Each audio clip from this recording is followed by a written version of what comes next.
Hi viewers, welcome to our channel. ఏపీలో liquor scam వ్యవహారం మనం అంతా కూడా చూస్తున్నాం. ఇప్పుడు ఏపీ వ్యాప్తంగా కూడా మొత్తం కూడా ఒక పొదుపు కుదిపేసిందని చెప్పుకోవాలి. వరుసగా కూడా అరెస్ట్ల పర్వం నడుస్తుంది. ఇప్పటివరకు 7 అయితే అరెస్ట్ అయ్యారు. ఇక తొందరలో జగన్మోహన్ రెడ్డి గారు కూడా అరెస్ట్ అయ్యే అవకాశం ఉందని కూడా అభిప్రాయాలు అయితే వెలువడడం చూస్తున్నాం. అసలు ఏం జరిగింది ఈ లిక్కర్ వ్యవహారంలో? మరి జగన్మోహన్ రెడ్డి గారి మెడకి చుట్టుకునే అవకాశం ఏమన్నా కనిపిస్తుందా? ఇప్పుడు ఇదే అంశం మీద డిస్కస్ చేయడానికి ప్రజెంట్ మనతో పాటు అమరావతి బహుజన్ చేసేసి బాలకోట గారు వారితో మాట్లాడి తెలుసుకునే ప్రయత్నం అయితే చేద్దాం. సార్ నమస్కారం. నమస్తే ఆదిత్య. సార్, ఒకప్పుడు మనం ఢిల్లీ లిక్కర్ స్కామ్ చూసాం సార్. అందులో సీఎం స్థాయి వ్యక్తులు కూడా అరెస్ట్ అయ్యారు. ముఖ్యంగా కేజ్రీవాల్ గారు, ఇక్కడ కవిత గారు కూడా అరెస్ట్ అవ్వడం చూసాం. సో ఇప్పుడు అటువంటి స్థాయిలోనే ఏపీ లిక్కర్ వ్యవహారం కూడా ఉంది అని చెప్పేసి అంటున్నారు. దాన్ని మించే జరిగిందని కూడా చాలా మంది చెప్తున్నారు సార్. మరి ఇప్పుడు ఢిల్లీ లిక్కర్ స్కామ్ తరహానే ఏపీ లిక్కర్ వ్యవహారం కూడా ఉందా? ఆ స్థాయిలోనే అరెస్ట్ల పర్వం ఇందులో కూడా జరగచ్చా? మరి జగన్మోహన్ రెడ్డి గారు దాకా కూడా వెళ్ళే అవకాశాలు ఏమైనా ఉన్నాయా? మీ అభిప్రాయాలు ఏంటి సార్ దీనిపైన? ఆదిత్య నమస్తే సార్. మీకు మన రెడ్బీ వీక్షకులకు నమస్కారాలు. దాదాపు ఏడాది తర్వాత అంటే ఎన్నికలకు ముందు మీ స్టూడియోలోకి వచ్చి మాట్లాడాను. అవును సార్. ఇప్పుడు కూటమి ప్రభుత్వం వచ్చి ఏడాది అయింది. అవును సార్. ఏడాది తర్వాత మళ్ళీ భాగ్యనగరంలో మీతో మాట్లాడుతున్నాను. ఇప్పుడు ఈ లిక్కర్ స్కామ్ అనేది ఏదో స్కాము కేసు కాదు. ఇది ఆంధ్రప్రదేశ్లో నిరుపేదలైన ఎస్సీ ఎస్టీ బీసీ మైనార్టీల రక్త మాంసాలను తాగిన కేసు. ఇది ఒక పెద్ద కుంభకోణం. ఎంత ఈ కుంభకోణం? 5 ఏళ్లలో ఆంధ్రప్రదేశ్లో జరిగిన మద్యం విక్రయాలు 99,000 కోట్ల రూపాయలని చెప్పేసి ప్రభుత్వం చెప్తుంది. ఓకే. అందులో 30,000 కోట్ల రూపాయల కుంభకోణం జరిగిందని పురంధేశ్వరి గారు సాక్షాత్తు హోంమంత్రి అమిత్ షాకు లేఖలు రాశారు. అప్పుడే సిబిఐ నియమని కోరారు, కానీ కేంద్రం స్పందించాల. ఎన్నికల్లో కూటమి నాయకులు అందరూ చెప్పారు, మేము కూడా చెప్పాం.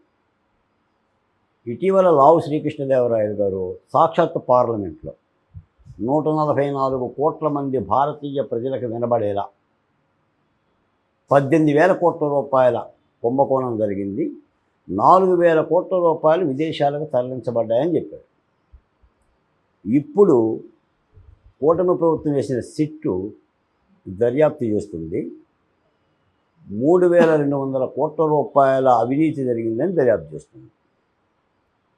అంటే 30,000 కోట్ల రూపాయల అవినీతి పురంధేశ్వర్ గారు చెప్పినట్టు, లావు గారు చెప్పినట్టుగా 18,000 కోట్ల రూపాయల, లేదా ఇప్పుడు సిటీ చెప్తున్నట్టు 3,200 కోట్ల రూపాయలు. అసలు ఇది ఎంత? ఈ అవినీతి ఎంత? దీని తూకం ఎంత? 10 కిలోల, 20 కిలోల, 50 కిలోల, 100 కిలోలని కూడా తేలాలి. నిజానికి మీరు అన్నట్టుగా ఇది ఢిల్లీని తలదన్నే మద్యం కేసు. జనరల్గా కూటమి ప్రభుత్వం ఏం చెప్తుందంటే ఢిల్లీని తలదన్నే రాజధాని కడతామని చెప్తుంది. రాజధాని ఢిల్లీని తలదన్నుతుందో లేదో నాకు తెలియదు, కానీ వైసీపీ పరిపాలనలో మద్యం యొక్క దోపిడీ ఢిల్లీని తలదన్నింది. అది దాదాపుగా 100-110 కోట్లు మాత్రమే. ఈ కేసులో కూడా వాసుదేవరెడ్డి గారి దగ్గర మొదలుపెట్టి ఇప్పుడు ధనుంజయ రెడ్డి గారు, కృష్ణమోహన్ రెడ్డి గారి అరెస్ట్ వరకు వచ్చింది. ఈ ధనుంజయ రెడ్డి గారు, కృష్ణమోహన్ రెడ్డి గారు ఎవరంటే సాక్షాత్తు మాజీ ముఖ్యమంత్రి జగన్మోహన్ రెడ్డి గారికి కళ్ళు చెవులు. ఒక ఆయన కన్ను, ఒక ఆయన చెవి, ఒక ఆయన ఓఎస్డి, ఒక ఆయన సెక్రటరీ. వీరిద్దరు కూడా ముఖ్యమంత్రి గారి పక్కన తాడేపల్లిలోనే ఉంటారు. అంటే తాడేపల్లి గేటు దాటి లోపలికి వచ్చింది సిఐడి. ఇక నెక్స్ట్ ఏంటి? కళ్ళు చెవులు పట్టుకున్న తర్వాత ఇక దేహాన్ని తీసుకెళ్ళాలి. అంటే జగన్మోహన్ రెడ్డి గారిని అరెస్ట్ చేయాలి. అంటే క్లైమాక్స్ ఇవ్వాలి సినిమాకి. ఇంటర్వెల్ అయిపోయింది, లాస్ట్ సీన్ కూడా అయిపోయింది. క్లైమాక్స్ చేస్తే శుభం కార్డు పడితే ప్రేక్షకులు బయటికి వెళ్ళిపోతారు. ఈ క్లైమాక్స్ ఎలా ఉంటుంది? రసవత్తరంగా ఉంటుందా? సపసప్పగా ఉంటుందా? జగన్మోహన్ రెడ్డి గారిని అరెస్ట్ చేస్తారా? చేస్తామని చెప్తుంది కూటమి ప్రభుత్వం, ఎట్టి పరిస్థితుల్లో వదలమని.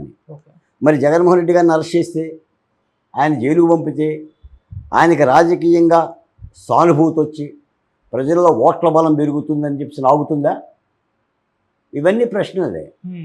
నిజానికి ఒక ప్రశ్న ఏంటంటే ఈ మద్యం కేసులో 1 నుంచి 32 వరకు ఈ అరెస్ట్ అయిన వాళ్ళందరిలో కూడా రాజకీయ నాయకులు ఎవరు లేరు. ఓకే. మీకు సాయిరెడ్డి ముద్దాయి ఇందులో 5వ ముద్దాయి, ఆయన అరెస్ట్ చేయలా. మిథున్ రెడ్డి కూడా ముద్దాయే, ఆయన విచారించి వదిలేశారు తప్ప అరెస్ట్ చేయలా.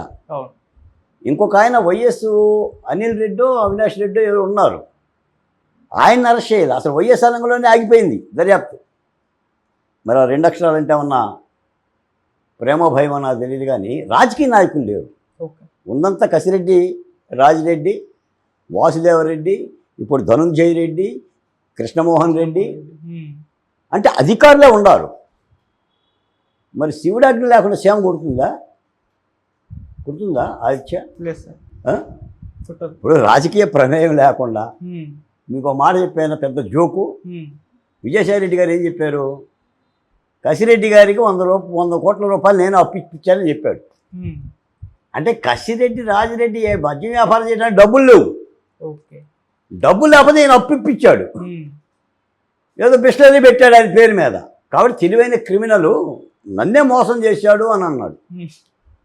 డబ్బులు ఇచ్చింది ఆయన, వ్యాపారం చేసింది ఆయన. ఇప్పుడు నిన్న కూడా ధనంజయ రెడ్డి గారు వీళ్ళందరూ అరెస్ట్ చేస్తున్నప్పుడు ఈ అరెస్ట్ ఛార్జ్షీట్లు ఏం పెట్టారంటే, రిమాండ్ రిపోర్ట్లో ఈ ధనంజయ రెడ్డి, కృష్ణమోహన్ రెడ్డి తరచూ కసిరెడ్డిని కలిసి ఆ లెక్కల లావాదేవీలు తెలుసుకొని ఆ మూటల్ని వీళ్ళే కారులు ఎత్తుకొని వెళ్ళిపోయేవాళ్ళంట.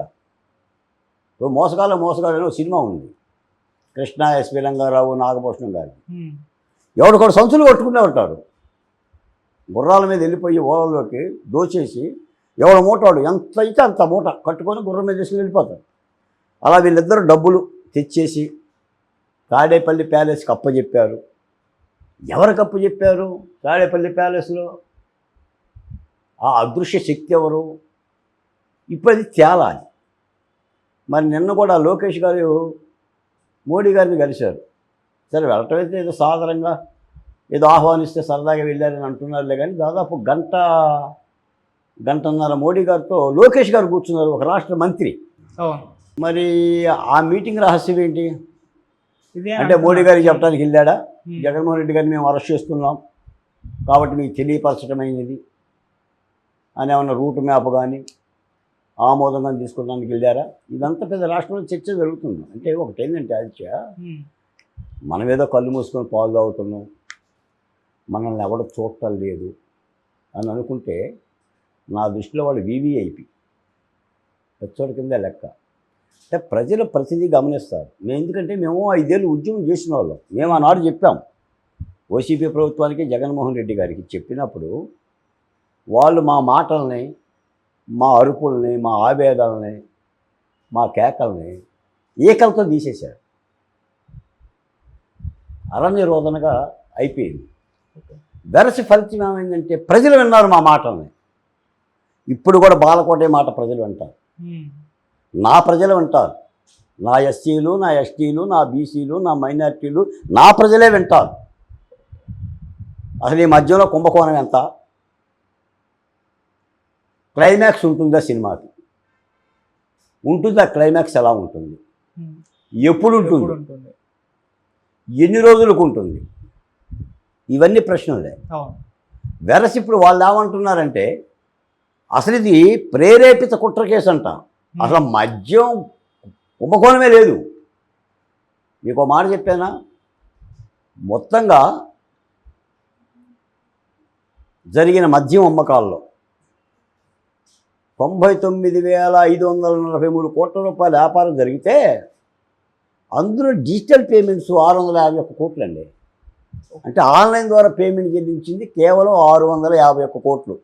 అంటే మిగిలిన 98,000 కోట్ల రూపాయల మూటలే, క్యాష్ అండ్ క్యారియరే. కాబట్టి ఇక్కడే మనకు అర్థమవుతుంది. అందుకని సాధారణంగా చెప్పొచ్చు, చాలామంది జగన్మోహన్ రెడ్డి గారిని రేపే అరెస్ట్ చేస్తాము, చెందుతామని చెప్పొచ్చు. కానీ ఇది ఒక పెద్ద ప్రశ్న. నిజానికి ఏంటంటే దర్యాప్తు సంస్థలు నిజాయితీగా దర్యాప్తు చేయాలి, తప్పున్న వాళ్ళని శిక్షించాలి లేదా అరెస్ట్ చేయాలి, తప్పు లేకపోతే వదిలేయాలి. ఈ కోణం జరుగుతుంది. కానీ ఇప్పుడు ఏమైందంటే ఆంధ్రప్రదేశ్లో ముఖ్యంగా ముఖ్యమంత్రి ఆదేశం లేకుండా జగన్మోహన్ రెడ్డి గారిని అరెస్ట్ చేయరు. మోడీ గారి ఆదేశం లేకుండా అరెస్ట్ చేయరు, అవును. అమిత్ షా గారు వెనకుండి బెల్లు కొడితేనే అరెస్ట్ చేస్తారు, ఇవన్నీ వస్తున్నాయి. ఉమ్. మరి ఇప్పుడు కూటమి ప్రభుత్వం బాధ్యత ఏంటి? దీనికి రాజకీయాలతో సంబంధం లేదు, అది దర్యాప్తు సంబంధించిన అంశం అని. మరి ఇప్పుడు ఈడీ కూడా ఎంటర్ అయిపోయింది, ఈడీ కూడా దాదాపు ఎంటర్ అయిపోయింది. నాలాంటి వాడైతే నేను ఏనాడో చెప్పా, అసలు ఇది రాష్ట్రానికి సంబంధించిన సిఐడి విచారణ చేస్తే రాష్ట్రం మీద ఆరోపణలు వస్తాయి, ఇది కేంద్ర ప్రభుత్వ దర్యాప్తు సంస్థలు సిబిఐకి ఈడీకి అప్పచెప్పాలి, ఇది కాస్త లావాదేవీ కాదండి. ఇది ఏంటంటే ఒక ఎవరెస్ట్ శిఖరం ఇంతంత కుంభకోణం అండి. అంటే కళ్ళు మిరుమిట్లు గొలిపే అవినీతి కూడా ఇందులో ఉండి ఉంటుంది. అందుకని ఒక నిష్పక్షపాతంగా దర్యాప్తు చేయాలంటున్నాం. కాబట్టి ఇప్పటికైతే తాడేపల్లి గేటు కూడా దాటి లోపలికి వెళ్ళింది. ఓకే. మరి ఆ లోపల ఉన్న వ్యక్తి ఎవరు? ఎందుకంటే మేమేమని చెప్తున్నామంటే ఇప్పుడు అక్కడ అసలైన కర్త కర్మ క్రియ పాటలో మాటలో